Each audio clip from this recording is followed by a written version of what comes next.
Drowitz. I am the town administrator. We are over at the highway garage today with a group of citizens who have come to join us for our open meeting session, information, and on Prop 2.5 and also on the highway garage in general. We're going to open it up for any questions on Prop 2.5. I had a question. First of all, what is this going to cost each taxpayer? You know, this proposition override that they're proposing. Sure. And how did they go about getting that? You know, that figure. Okay, so the Prop 2.5, essentially, just to give you a little bit of background, Prop 2.5 was a law that came out back in the 1980s, and what had happened was the government decided, okay, we're going to put a limit on how much towns and cities can raise their taxes each year. When they had come up with that number, our population was about a third of what it is now. And they said that each year, in order to raise your taxes more than 2.5% of your real estate and property tax values, you'd have to ask for an override to go above that number. So over time what had happened was our population continued to grow and grow and grow and grow, but we were only allowed to increase our property taxes by that 2.5% each year. Back in 1992 was the last time we had a successful override, at which time we actually went over that number. So we went above and beyond the 2.5% override. This year what had happened was we found that it's kind of, the best analogy I like to use is the fact that, you know, you start a job, you're working at the job and you're paying your bills just fine. 5 years later, you still haven't had any raises, but your bills, you know, you just can't pay them anymore. Well, what's happened? Well, your bills have gone up in the prices, but your pay hasn't gone up, so they're not equaling each other. So what had happened this year is we said, okay, that's where we're at this year. Between our population going up and the fact that our bills have gone up and we haven't taken any more money, we have to do something about it. So we decided, okay, this is where we're at. In order to be able to survive essentially going forward, we need to ask for more money, and we're not making it with just our 2.5%. So we figured out modestly what number we would need to be able to make everything work out and be able to continue for several years down the road without having to come back every single year and say the same thing. And we figured the $1 million would be that amount. $1 million would allow us $760,000 to put back into the budget and be able to balance things. It would allow us $200 to put away into our essentially CDs or stabilization accounts, and $40,000 to invest in our OPEB, which is retirement for our employees going forward in the future, something that in short term we're going to be required to invest in as required by Mass General laws. So based on all that, we were asked to look into the Prop 2.5 override. Now, each year, that's a good question, is how much, hey Mary. We were asked what we would, how it would affect your property taxes. Well, we're talking about $1 million in the override, and what that essentially means, because some people get confused, is it takes our tax levy that we're currently collecting right now, and it was approximately, let's see if we can get you exact figures here on our tax levy. 2014 was $10,659,785. So we would put $1 million on that next year. So starting next year, we would collect, or right away actually, once it went into effect, we'd collect $11,659,785. And then we'd get to start collecting 2.5% on top of that. But each year, you don't add another $1 million. You just simply add 2.5% to it each year. But it just initially boosted $1 million the first time. Okay, so that doesn't come down after. In other words, that $1 million stays on. Yep. And you become taxed on top of that. Yep. So an example, just to give you an idea of where we've gone on the trend on this. In 2004, our tax levy was $6,766,000. By the time you added the 2.5% in 2005, it was 2.5% annual growth. In 2005, it was 7,302,000. 2006, it was 7,483,000. 2007, it was 7,850,000. So you notice it's only going up a couple $100,000 each year, which is really not enough to sustain us or to help with the increase of the bill pay. Okay, but that's a 2.5 increase. Those are just 2.5 increase every year. If you go to the more recent years, 2011 it was 9,590,000. $9,980,000 2012, $10,396,000 in 2013, and then the $10,650,000 in 2014, which is only a $200 and something thousand increase, which really isn't a lot if you think about it, for us to be able to sustain those increases in bills. So, like I said Can I before, add something to that right now? yes, Also in that number is the new growth, new houses, people put new additions on. Yeah. That is part of that number too. Okay. so when you're looking at, well, how much does that cost the individual taxpayer? It depends on what your property value is currently assessed at, and it also depends on, well, that's pretty much it. Let me see if I can get you some estimates here. We do have them written Okay. down. So that means if you had a house valued at $200,000, you'd pay less than someone who had a house that was, Valued at $300,000, yes. all right. It's by the percentage rate. Okay. I do have it written out here. Let me see if I can find it. You have it by thousands, right? Mm-hmm. It'll just take me a moment. Just make sure you edit out my classes. While Heather's looking for that, does anybody have questions about what the highway department does? You came in late, and this is a fact sheet that Thank we you. prepared about our what the services we provide. Mary has that already, but Oh, you do? I do, but still, Oh, this okay. she already took notes. it's interesting. So the $1 million proposed override would cover operating expenses for city and school side? Yep, For all- It would for all cover- budgets. our budgets.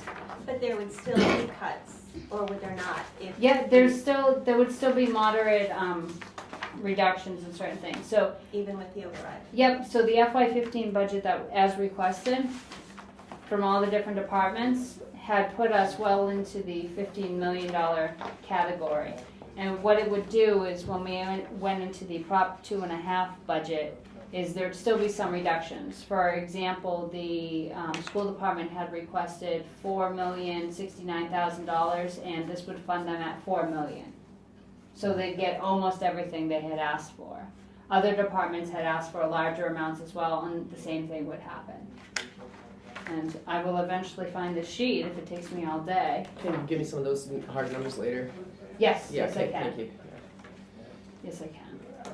You know what? We might go back to that because I bet you I can find that faster than I can find what I actually want. Is any of this money going to be dedicated to road improvement? Yes. And I came down East Street, and that seems like every year East Street seems to get worse and worse. East Street is in a state program for road improvement, and so it's in the system to be the town. It's like $1 million repair, pretty No, much. it's about a $9 million repair. It's big money that we wouldn't be able to pay for here. Yeah. So East Street is part of, it's called a federal numbered route. We have several streets in town that are classified as federally numbered routes. So they become eligible for a 90-10 split with the state and the federal government to build those. And over the years, we've put into that. But we have to develop the plans and pay for the plans. And, believe it or not, we've been on that project for over 10 years. And we're getting to the finished product. The other road projects that's in the same boat as that is called Glendale Road. The first half was completed from Pomeroy Meadow to Easthampton. That was completed a couple of years ago, but phase 2 is going to be completed this year or next year, as soon as the Pioneer Valley Planning and the state DOT says they're ready to move forward with funding. We're at 100% design, and we've had the comments in the public hearings.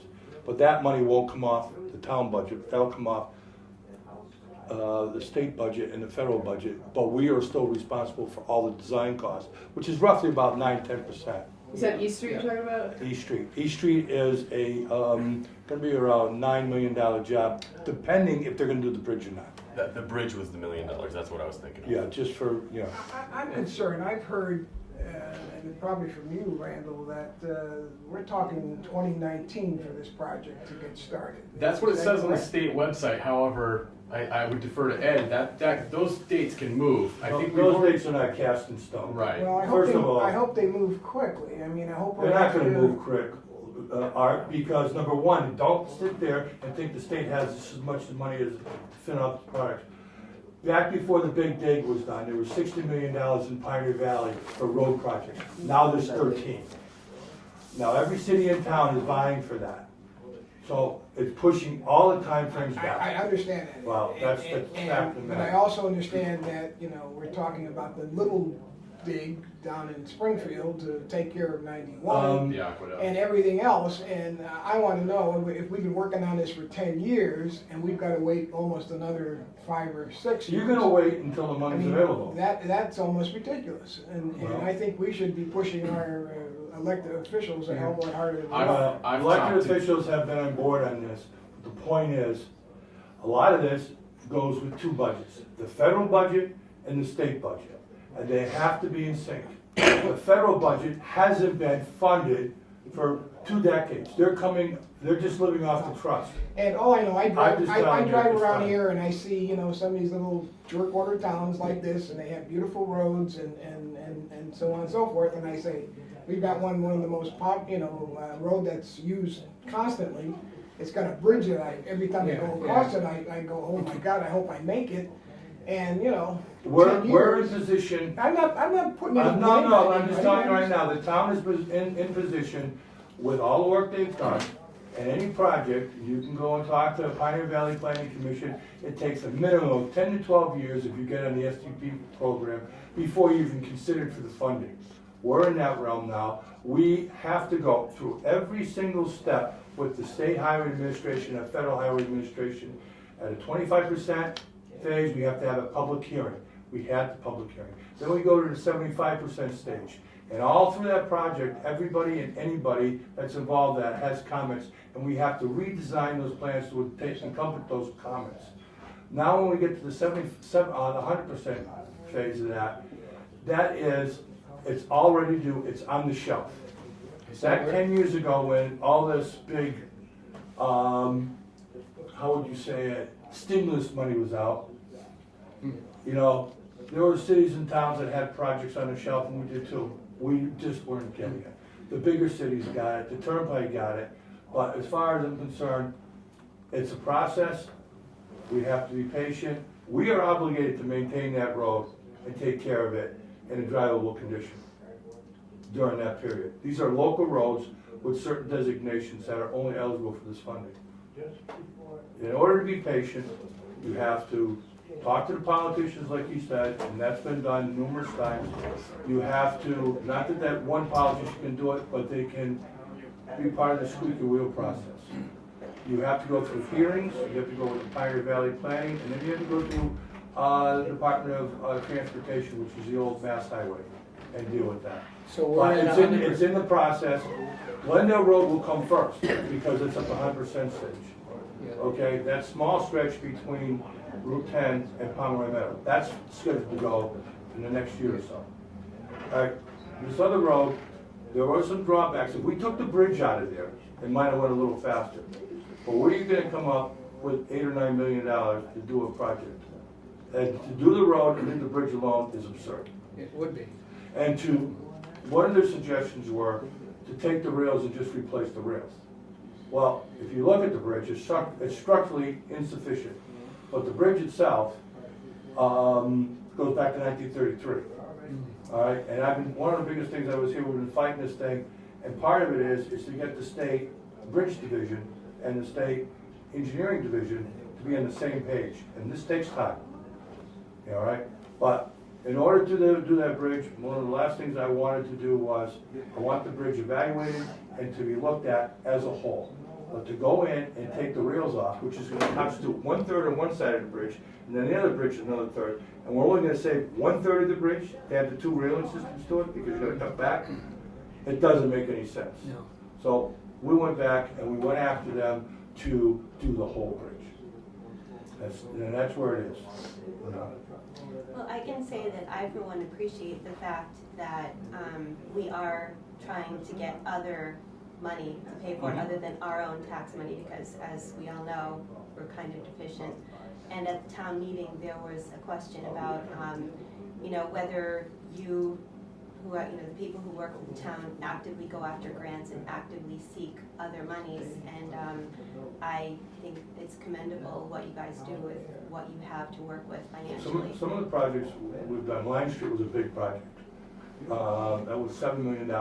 We took it from the Easthampton line all the way to the Westfield line.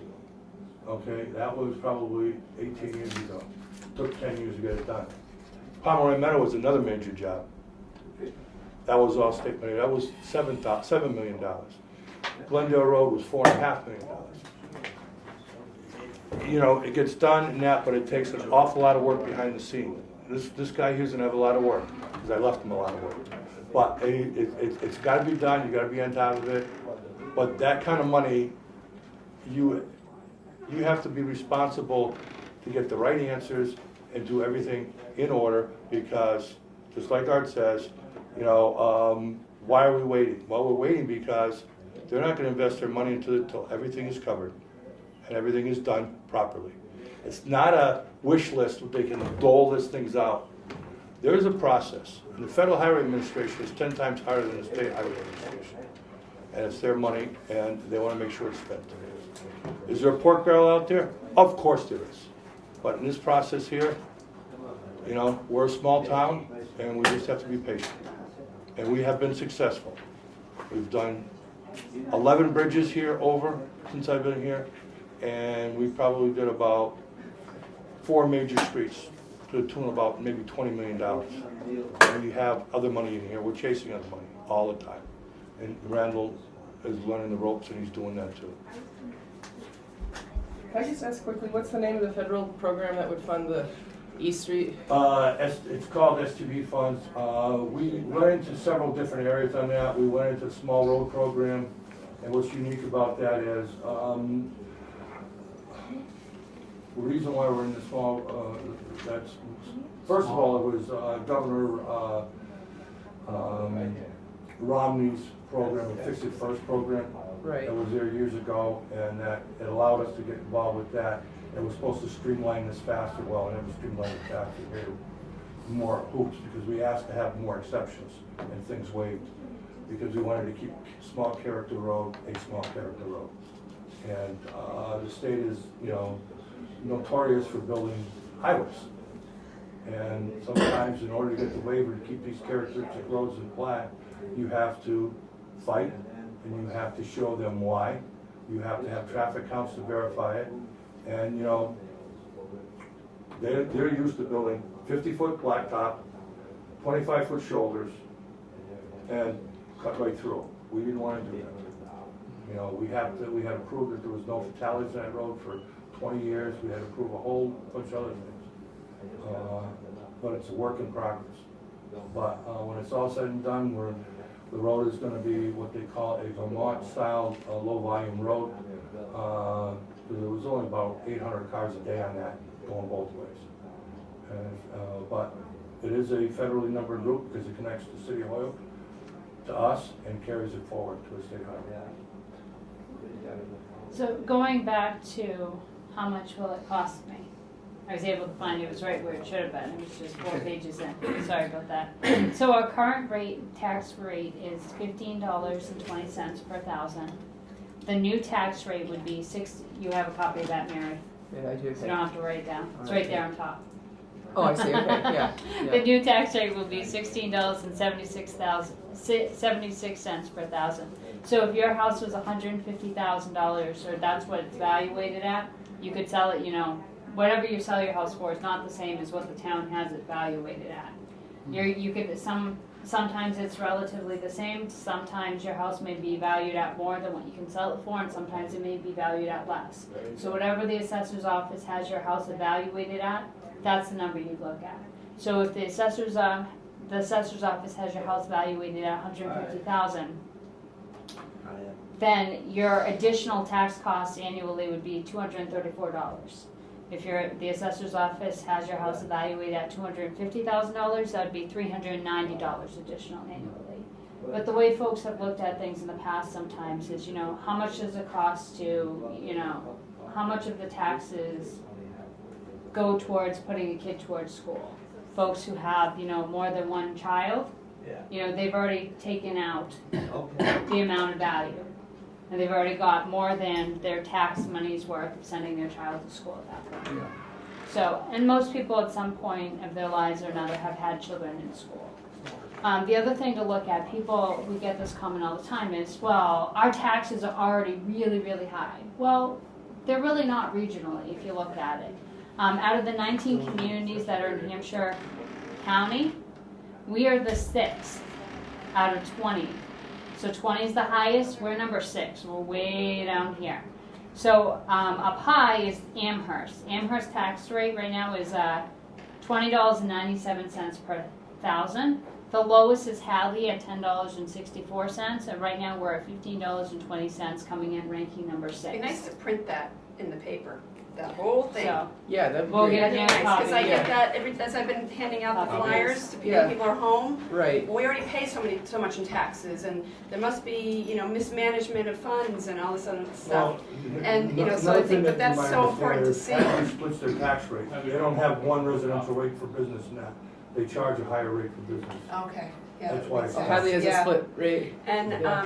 I think the other thing that people need to think about is that their property values are gonna go down. Because the reason we get the money we get for our homes right now is that we have a very good school system, a little elementary school that has a nice teacher to kid ratio and all these wonderful services, and we have a wonderful town. But if this doesn't pass through, and we've got 27 kids in a classroom, those school choice kids, they don't need to come to our school anymore because they could stay right where they're at. And property values, I think, will definitely go down because there's no need to be moving here at a higher price to get a great little school system. The other comment that was made, and I think this one was made at town meeting, was that folks have this misnomer of other communities like Chicopee or Holyoke, and they're like, well, they don't have this problem with overrides. Well, why do we have an override and they've never had the problem? Well, you also have to look at the business space, the industry. Exactly. We don't have industry. We Exactly. don't have the availability of industry. I mean, we could try, but the problem is you're gonna have your own septic system. Then you have to say, well, where are you gonna put it? Well, the only place we really have businesses at all is on Route 10. And how much more space do we have on Route 10 to even put businesses? So, I mean, there is interest in, there have actually been studies in the past looking into possible industrial parks and the like. And I think we're going there again just to see what the possibilities are. But even still, now it's the idea of we have to convince businesses to come here and set up shop and, hope that we draw enough people in. But it's hard to get people to come to a small town when there's such larger towns all around that offer all the services in one. You go to Russell Street over in Hadley and you have everything right there. Or you can go to Holyoke, the mall where you have, the Christmas tree shop and everything right there. Or you can go down a little bit further into West Springfield and you have everything right there. So within 15 minutes, or over to Chicopee. So within 15 minutes, you have all the major shopping centers you need. So how do you build something else here? I mean, unless you offered it as an industrial park, another Coca-Cola or something like that. And even at that, how do you get the residents to go for it? Where we're such a farming community, Right. and folks, chickens are more of a concern than industry. Well, there's no sewer system at all in Southampton. There is some limited sewer system that has extended over the border from Easthampton and over the border a little bit Okay, from West. in fact, I think we live on Cook Road, and I think it's right at the end of, we It's have right a at the pumping end of Cook station. Road, right at the bottom is a pumping station. Right, It doesn't go down to Cook Road, but it also services, there's houses on Line Street yes. on the Southampton side that are involved in that. What They about, tied- sorry. a few years ago, I thought that part of Southampton around the ponds area was supposed to hook into Westfield. Yes, it System? was. We developed the plans are in that room over there. There was plans to sewer that section of town, and it lost by 3 votes. It went back and forth 3 or 4 different times. Yeah. But part of the process with that is we were gonna send everything to Westfield.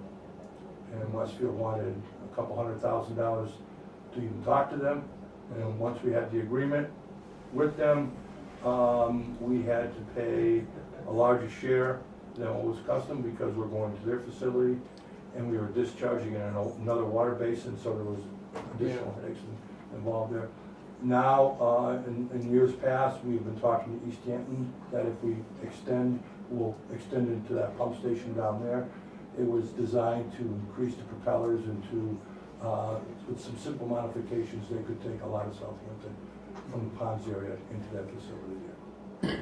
So the design work has been incorporated into, you know, if that ever came to fruition, Yeah. when we go in there, all I would simply have to do is increase the injectors and propellers on the surge pumps. I'm concerned about the future. We're gonna collect this $1 million and then I understand how the process works if the proposition is passed.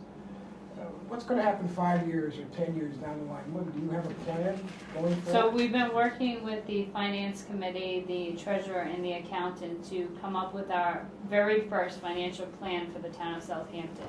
Other towns have created their own financial plans and they usually generally come up with the first one right around Proposition 2.5 time, it seems. We've never created one for one reason or another, but we've decided, you know, it's time, we need to come up with this.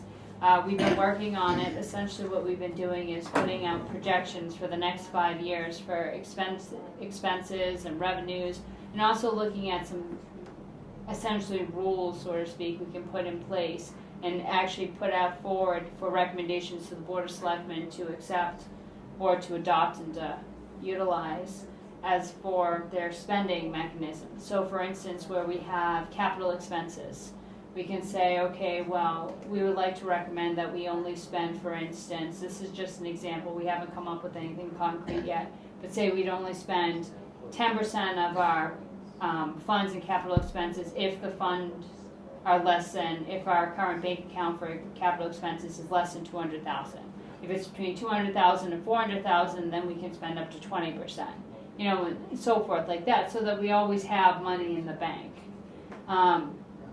Rules for, you know, how to balance budgets, rules for also, you know, how much we're gonna have certain things increase, rules for, you know, what do we do when, if the school's numbers are higher than what we project. And by school, we mostly mean in this case Hampshire Regional, because our school budget we can control. But it's more so the expenses we can't control, like Hampshire Regional. What do you do when the budget goes way above and beyond what we projected? Like if we give a reasonable figure, 4% going up each year or even 5%, and we budget in for that, what happens when it's higher? How are we going to balance that? The idea is to try to make the best financial decisions we can over time to be able to have the funds maintain us for the longest period before we have to come back and reassess things. Other things we've been doing is working with starting to look at our revenues and say, okay, well, which revenues are way off the norm from all the other towns and communities. My favorite example we've been using is our birth certificate fees. We've only been charging $3 for. Well, every other place in the communities and towns surrounding pretty much in the entire Commonwealth, you can get 3 birth certificates for the rate which we have at $3. So $3 here and $10 there. So you can get 3 here and 1 there, and then you still have an extra $1. So ours are $3, everyone else is 10. Oh, okay. So you can get 3 of ours and 1 there. Yeah, but that's not gonna balance the budget. No. It's not, but it's going to help us. You know, It's things an like example that. of looking at everything too. Right. Trying to find. But that's just one of the examples, one of the things we've been One looking makes at. big money. Don, anything else you wanna throw in there? No. Isn't it also if we don't pass it, we're just gonna hit this again next year? Like, Well, you know, it every feels year- like, you know, Every year it's just going to get worse and Right, worse and right. worse. I mean, at this point, we're already looking at, we have furlough days for a lot of the offices over at Town Hall. You're looking at layoffs. The school's already had several that they've announced layoffs for their some teachers, paraprofessionals. There was an official release from the school department. Mary, did you see that? No. Okay, I'll get you a copy so that you have it, of what their plan was on who's being released over there. Also, you're having to look at, okay, well, what are you going to do when you only have this amount of money in wages and it doesn't cover all of your employees? Well, unless there's additional funding elsewhere from grants, which we are always applying for, then it comes down to, well, if you cut staffing, then you're also as a result, gonna be cutting services. So, and each year, as stated, is just going to get more and more dire. This year, we were only able to save the library by pennies for their accreditation. Next year, if we're in the same circumstance and they have to be cut further, they lose their accreditation. And I think on that point too, I've been talking to people and they're like, oh, well, I work in Northampton, I'll just go to Forbes Library instead and get books there. And it's like, and I spoke to Barbara Golden about that, and she said, no, if we lose the accreditation, we as Southampton residents cannot get books out at any other library like we do currently. And it's not just the inter-library where they come to our library here, that we will only be able to get books here at Edwards Library, and that's it. So it's you a lose your huge- membership abilities Yeah, with the huge. consortium. And it will be a limited resource because there's no money to buy new material and we won't. Exactly. Or to have services like they have the youth program or Right. even the different other activities that they offer over at the Right. library. Any additional questions or comments or questions, concerns of the highway department? Are we ready for a tour?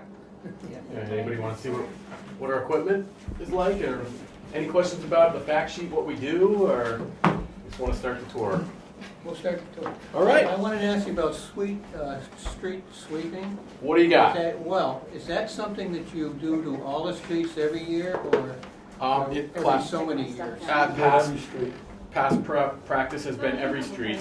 We have what's called an MS4 permit for stormwater discharge in urbanized areas, so we're obligated to do street sweeping in the urbanized areas, which is basically County Road, Line Street, and the Ponds area. But other than that, we do it as a service. And the reason why we have to do that is we make a commitment. We get what they call a general permit to function in those areas in order to sweep. Now, it also requires that we clean those basins twice a year and sweep those streets in those affected areas 3 times a year.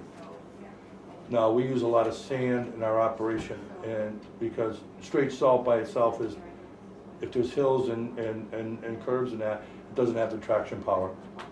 Salt doesn't. It becomes a slime. So a lot of time, that's why we use salt with that. But we have to pick it up, and we put down, we'll pick it up, but there's over 80-something miles of roads, and you're doing both sides of the street, and you're doing the middles of the road for the most part after the traction. You're pushed out there, you're spending, the road might be 5 miles long, but you might be putting 20 miles worth of effort into it because you gotta go back and forth. Yeah. And if you get it off the road before it goes in the basin, you pick a lot of it up before it becomes an issue in the basin and flows into the streams and becomes a problem. This actually, from all my working with environmental agencies, the salt is not, the sand is more of a hazard for the fish than the salt is. Because they can't breathe with all that sand in the water. Yeah. So that's why. Well, it's great you do it. But it's an older sweeper. I bought that 15, 18, 20 years ago. It's 18 years old, and we had a tough year this year. Not only was it a late winter, so we started sweeping and then ended up having to go back out and sand and salt. The places we had already swept, we used straight salt on, obviously. But that pushed us out, and then we had a major part of the machine break, and it took time to get the part ordered and put in, so pushed us out pretty far this year. Have you ever swept this late? Rarely? No, a couple times. Well, we've gone back and forth. We try to get the bulk of it up, Right. and then we'll go back and polish it up later on. Are you still in the process of Yes. doing it? Oh, Yep. okay. We've got a couple more streets to go. Yep. Yeah, I think Cook Road. Yeah. I hate to Yep. say that, but, Yeah, we've got a couple more, but we're down right now with the sweeper again. Something else broke, but hopefully we'll have it back up and running and finish them up next week, maybe the week after, depending on how fast we can get the parts in. Which is currently needs parts, needs some brushes and brooms. Our backhoe's another big piece of equipment we've got. I am all set with you, Ed, so no meeting on Tuesday at 9, but we can It's one of our multi-use trucks. In the summertime, it's a hauling vehicle for material. In the wintertime, it's got this bed is actually a sander, and a plow goes on it. So all of All of our big trucks are multi-use. Am I locking in paint? Lacking in paint. Yes, it would be great to have paint. It would be great to have a staff that could be devoted to sandblasting and painting, but unfortunately we don't have that. We have a full-time mechanic who fills in other places when there aren't immediate concerns to be dealt with. So he's on the road. He plows. Most of our guys are cross-trained. Moving down here, we also house the water department, so their vehicles in here.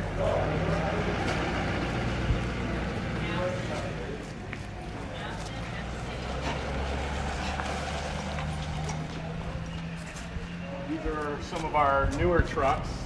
These are only 2 to 10 years old.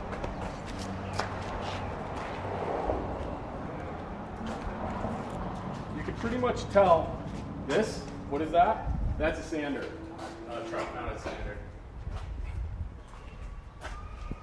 We rarely need all of the trucks for hauling, so we don't have to spend time taking off equipment. We have the ability to calibrate them on the go. You often have to change it if you're going up a hill or around a corner. You turn it up. Can you do that from inside the cab? Yes. Yep. You How can. long does it take to plow all of our roads, like for like a 6-inch snowstorm or like To plow all the roads, I would say I think it takes about pretty much a full shift. If it happens to be a shift where we come in, it's got to be at least 8 hours. get everybody on? Yep. And is it true that without the override, there won't be overnight sanding, that they would only plow We between the hours of 9 we to can't 5? do that for public safety. What happens is I have to take the overtime out of the budget to make it balanced, but in the winter you have the ability to deficit spend. I believe we are one of the only departments that account winter roads is one of the few that you can deficit spend. Unfortunately, you have to make up that money somewhere, so it gets taken from other places in my budget usually. Donna, do you have any?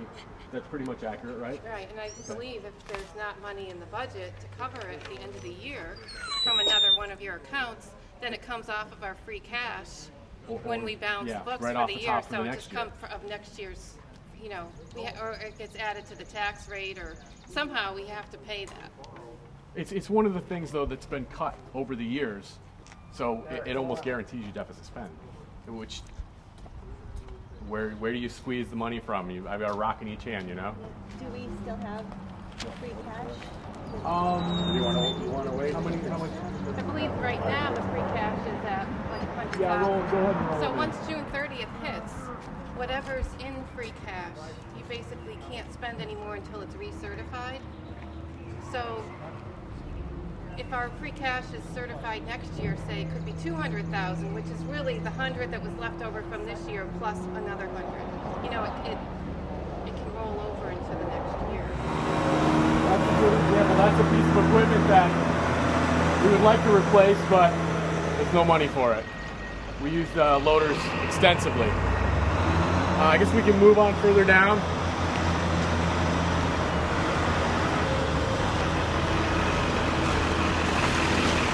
If you notice when the trucks go by, they have a number T97. 97 is how old that truck is.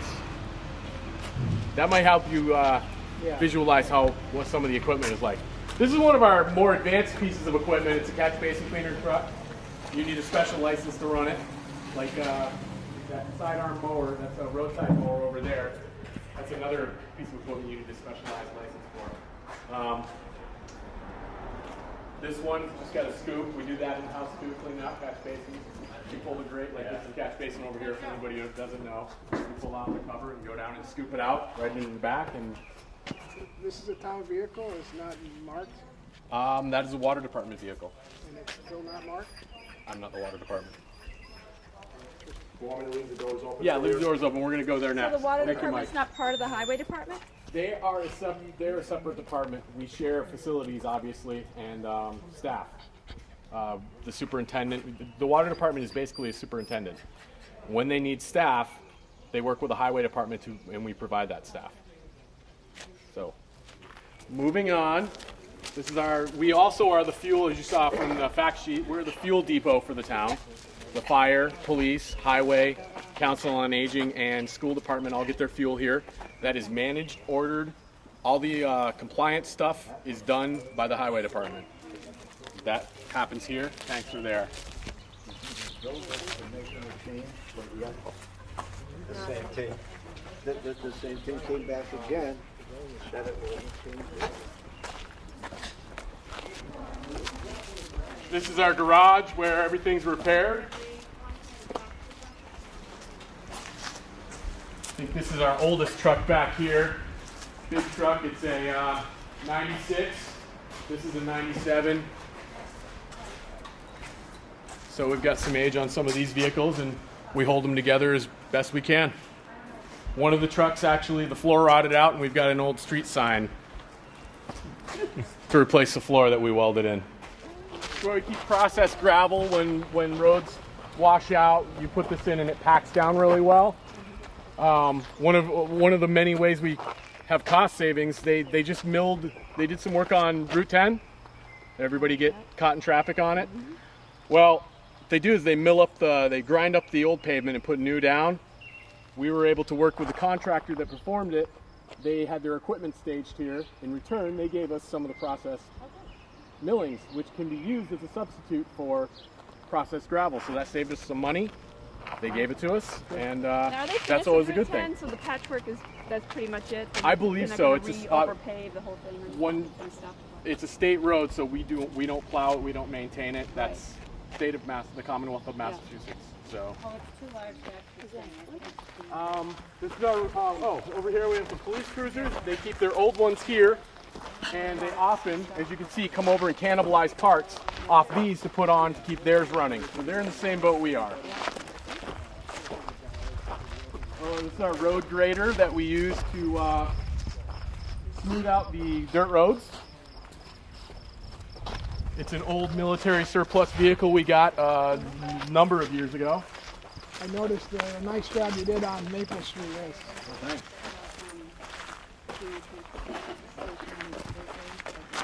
Thanks. The transfer station is actually, like the water department, is a enterprise fund. So it's not as affected by the cuts as anything else. And it is actually advantageous for us to be open 3 days a week. There are criteria. I just applied for a grant for the transfer station to do some improvements down there. And the services you provide give you points towards the grant. And the more you're open, The better the point. the better points you get. Yeah. So over here's another cost savings measure. When they redid, I believe it was Glendale Road that Ed was talking about, they took out the old catch basins because they were, they're used and they were rebuilding the road. You put new ones in. However, when we have catch basins that fail, we often will dig through this pile, take out the best ones, and use them instead of buying new ones.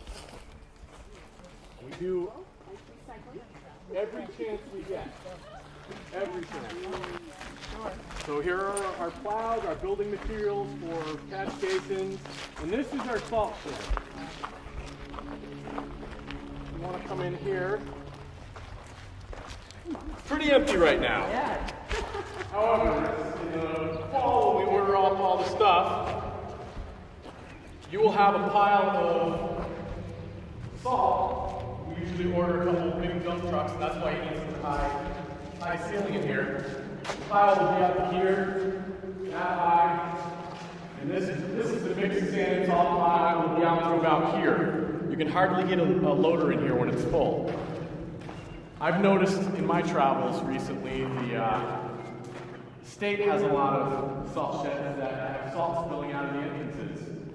So when they were talking about salt shortages, they obviously got their salt somehow. But ours, that's all that's left. So we're gonna have to buy more next year too. How come this is designed like this? It's Well, like a high ceiling. You have to get trucks in here and loaders and everything, so I think just to get the clearance, you need that sort of a domed structure. So we bring those big dump trucks in here to dump off the excess after we get done sanding. We have loaders in here mixing the sand and salt, and the delivery trucks are actually tractor-trailer truck-sized trucks that come in full of salt. They back in, and then when that thing goes up, you can imagine how high it goes. So That's why. It's great for acoustics. Yeah, we could have a town party in here. And this is the only cold patch we have left from. How do you,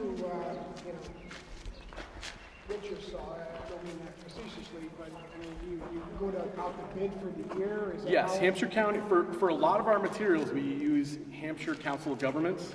HVAC. And we provide them with the quantities we expect to use the next year. They bid it out for us, and then we award the bids to the different contractors. Have you ever been short on salt with a heavy, winter storm? It got a little dicey last year because we were told there were salt shortages, but we ordered ahead and we're loud enough to the distributors that we needed it today that we did okay. Good. It's hard to predict the weather. It is extremely. It kept me up. It kept me up a lot of nights. There were a lot of, because every time you go out, it's a decision. Am I spending money wisely? Right. So I'm up at 3 o'clock in the morning watching the Doppler radar come in, looking out the window. Here's another shed. This was the old salt shed, I guess, when we were a smaller town, and we just now use it for some of our lesser used equipment. We got 1993 wood chipper and a probably just as old roller that we hold together. The grant that I mentioned for the transfer station, I applied for to buy a new chipper to try and expand our services down there. Right now we don't accept brush, and I'd like to do that in the future, but this simple space, we don't have enough space down there. If we get a chipper and I can chip it down to a smaller volume, it may be a service where we could expand upon. So that's part of that. The other part of the grant was to get a soil screener for twofold. We compost there. I want to improve composting operations, and also we were talking about street sweeping. My hope is that when we sweep the sand off the road, it's got things, sticks, leaves mixed into it. The soil screener may allow us to reuse some of that sand. The amount of sand we use in a year is ridiculous. $16,000 in sand we spent last year. Big number. If I could reuse any of that, I would love to.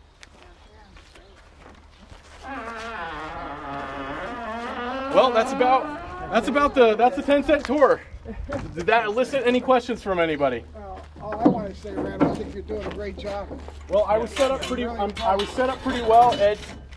Ed started a lot of programs that I'm continuing, and I got a group of good guys. They're trained. They know what they need to do. They've been here a long time, and we got to do everything we can to keep them, in my opinion. Right. I think this is a perfect example of showing too that you guys aren't being wasteful, and you guys. That's the thing. When I hear that, yeah, the perception you're really from people, trying to recycle and do as much as you can. So it's, I know it must be disheartening to hear that from people when you know you've worked so hard to. It is, and Ed's done it for years and years, and he tells me all the time. There's things you got to do. You got to find a way. Yeah, that's great. We really appreciate it. We try and do that all the time. Thank you. Thank you. All right. Yeah. Thanks for coming. If you ever have any questions, email, call, come into the office. I love to have people come in. If they have questions, come in and let me know. Great. Thank you. Thank you. Thank you all for coming. I appreciate it.